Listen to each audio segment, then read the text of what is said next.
ஓம் முருகா போற்றி போற்றி.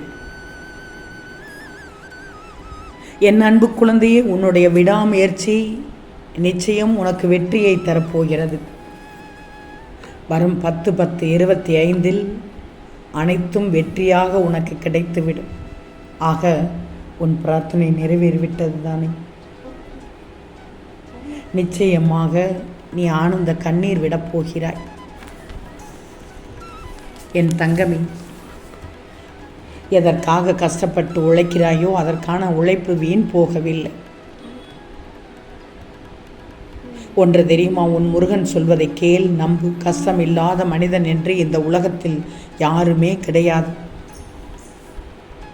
எவரொருவர் பெரிய பணக்காரனாக கூட இருக்கட்டும், அவர்களுக்கு என்ன கஷ்டம் இருக்கும் என்று உனக்கு தெரியாது.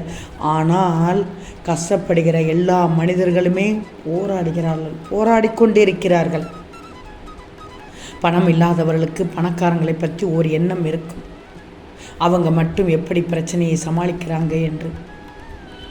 யாருமே கஷ்டத்திலிருந்து மீண்டு வரணும்னா என்ன செய்யணும், என்ன செய்யக்கூடாது அப்படின்னு மட்டும்தான் யோசிக்கணுமே தவிர பிரச்சனைக்கு ஏழை என்றோ பணக்காரன் என்றோ கிடையவே கிடையாது.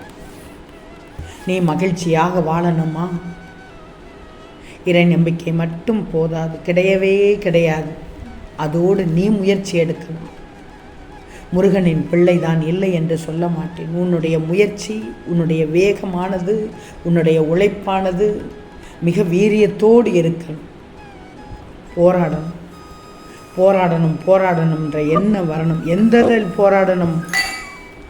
வாழ்க்கை போராட்டம்தான், ஆனால் உனக்கான போராட்டமாக இருக்கணும். தவிர்த்து தீமையானதில் போராடக்கூடாது. அதைவிட முடியும் வரை நம்பிக்கை வரணும். உன்னிடத்தில் முடங்கி போய் இருக்கக்கூடாது. என்னால் இதில் இருந்து வெளிவர முடியும் என்று நம்பணும். என்னால் இதிலிருந்து வெளிவர வைத்து விடுவார் முருகன் என்று நம்பணும். அப்படினாலும் அப்படி நினைச்சாதான் நீ போராடுற காரியமாக இருந்தாலும் சரி, பிரச்சனையாக இருந்தாலும் சரி, அதற்கெல்லாம் தீர்வு வெற்றியில் கிடைக்கும் முடியும். இந்த தகுதியை வரவழைக்கும் போது நிச்சயமாக உன் முருகன் நான் உதவுவேன். அப்போது என் முருகன் எனக்கு ஏதாவது ஒரு ரூபத்தில் வந்து உதவி செய்வார் என்று பதிவிடு. என் முருகன் எனக்கு உதவி செய்வார் என்று மட்டும் பதிவிடு. உன் முயற்சிகளுக்கு எப்போதும் உன் முருகன் கை கொடுப்பேன்.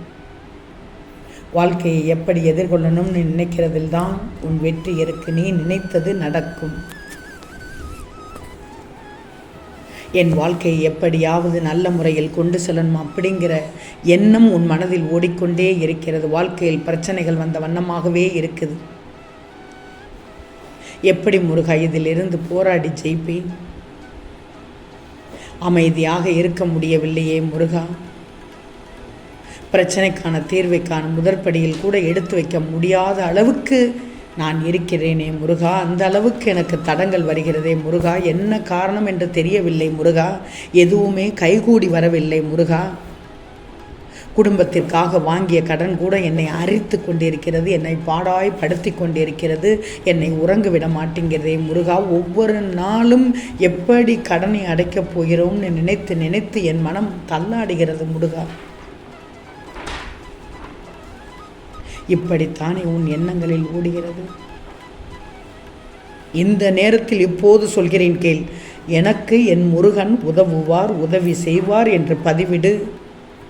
நிச்சயம் என்னுடைய உதவி கிடைக்கும். அளவுக்கு அதிகமாக பணம் சொத்துக்கள் இருந்தாலும் உன் குடும்பத்தில் அடிக்கடி பிரச்சனைகள் வந்து கொண்டே இருக்கிறது என்று என்னிடம் கதறிவிட்டாய். நிம்மதி மட்டும் என் வீட்டில் தங்குவதில்லை முருகா என்று கூறிவிட்டாய். அதற்கு காரணம் இதுவரை எனக்கு புரியவில்லை முருகா என்று புலம்பிவிட்டாய். என் செல்வமே, முருகனின் பிள்ளைதான் இனி. எத்தனை பிரச்சனைகளையும் என் பாதத்தில் வை. உன்னை மீறிய சக்தி எதுவுமே இல்லை. முருகா முருகா என்று என்னிடத்தில் நீ மன்றாடுகிறாய். என் அப்பா முருகன் முருகன்தான் என்று என்னிடத்தில் மன்றாடுகிறாய். கவலைப்படாதே, பிரச்சனைகளுக்கு முடிவை தருவேன். உன் முருகன் உதவி செய்வார் என்று மட்டும் நம்பிக்கையோடு பதிவு செய். என் முருகன் நிச்சயம் உதவி செய்வார் என்ற நம்பிக்கையோடு பதிவு செய். உன் விதி மாறும் இந்த தருணத்தில் இனி நடக்கப் போவதை பார், எல்லாம் நன்மையாகவே அமையும்.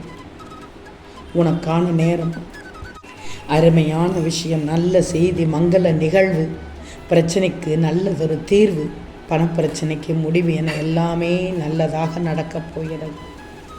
10/10/25 அனைத்தும் நடந்தேறிவிடும். வாழ்க்கைங்கிறது ஒரு பெரிய சவால் தானே. அந்த சவாலில் நிச்சயமாக நீ சுலபமாக எதையும் நீ கடந்து வர முடியும். அந்த அளவுக்கு உன்னிடத்தில் நம்பிக்கை இருக்கிறது, துணிவு இருக்கிறது. தொடர்ந்து போராட்டங்களையே போராடி போராடி களைத்து போகும் உனக்கு வெற்றி பெறும்போது அந்த போராடினதுக்கான உழைப்புகள் எல்லாம் கிடைக்கும். உழைப்புகள் எல்லாம் கிடைக்கும் போது தான் உன் மனம் சந்தோஷமாக மாறும். நல்லபடியாக உழைக்கிற மனுஷனுக்கு நல்ல உயர்ந்த இடத்தில் பதவி கிடைக்குது, வருமானம் கிடைக்குது, நல்ல செல்வாக்கு கிடைக்குது, புகழ் கிடைக்குது. தன் நிலையை உணர்ந்து உழைக்கிற மனிதர்களுக்குத்தானே இது கிடைக்கும். உனக்கு இது கிடைக்கும். நீ என் பிள்ளை. உனக்கு உதவுவதை விட எனக்கு வேற என்ன வேலை? நீ என்ன அடுத்தவங்கள் உழைப்பை நம்பியா சோம்பலாக இருக்கிறாய்? வாழ்க்கையில் மற்றவங்களை நீ ஏமாத்தியா வாழ்கிறாய்? நீ என்ன பொய்யான சந்தோஷத்தை அவர்களுக்கு கொடுக்கிறாய்? பெயர் புகழை அழிக்கவா செய்கிறாய்? இல்லை. எதுவுமே என் பிள்ளையிடம் பொய்யானது எதுவுமே இல்லை. நீ நினைப்பாய், உழைக்கிறவன் தாழ்ந்து கொண்டே இருக்கிறான், உழைக்காதவன் உயர்ந்து கொண்டே இருக்கான். உழைக்கிறவன் பசியோடு வேண்டுமானால் இருப்பான், நிச்சயம் தாழ்ந்து போக மாட்டான். உழைக்காமல் இருக்கிறவன் பார்க்கிறதுக்கு ஆரோக்கியமாக இருக்கிற மாதிரி இருக்கும். ஆனால் கடைசி நேரத்தில் இருக்கிற பாவங்களை சேர்த்து சுமைகளை தலைக்கு மேலே சுமந்து வாழ்க்கையை வாழ முடியாத அளவுக்கு நரகத்தில் தள்ளப்பட்டு விடுவான். உன்னுடைய சுயரூபம் அன்புதான். அந்த அன்பை உனக்கு கொடுக்க மட்டும்தான் தெரியும். நீ முருகனின் பிள்ளை. எல்லா விஷயத்திற்குமே என்னுடைய ஆசீர்வாதங்கள் உண்டு. இனி நீ வாழ்க்கையில் கொடிகட்டி பறக்கப் போகும் அளவுக்கு உன்னுடைய பிரார்த்தனையானது 10/10/25 நடக்கப் போகிறது. உனக்கு ஒன்றல்ல இரட்டிப்பு மகிழ்ச்சியை தரப்போகிறது. ஆக இதற்கு மேல் வரக்கூடிய நாட்கள் அனைத்தும் தேவைகளை நிறைவேற்றி தரும் நாட்களாக இருக்கும். 10/10/25க்காக சந்தோஷமாக எதிர்பார்த்து காத்திருந்து சந்தோஷத்தை அனுபவித்துக் கொள்ளப் போகிறாய். முருகன் மேல் நம்பிக்கை வைத்திருக்கிறேன், முருகன் எனக்கு உதவி செய்வார் என்று மட்டும் பதிவிடு. ஓம் முருகா போற்றி போற்றி.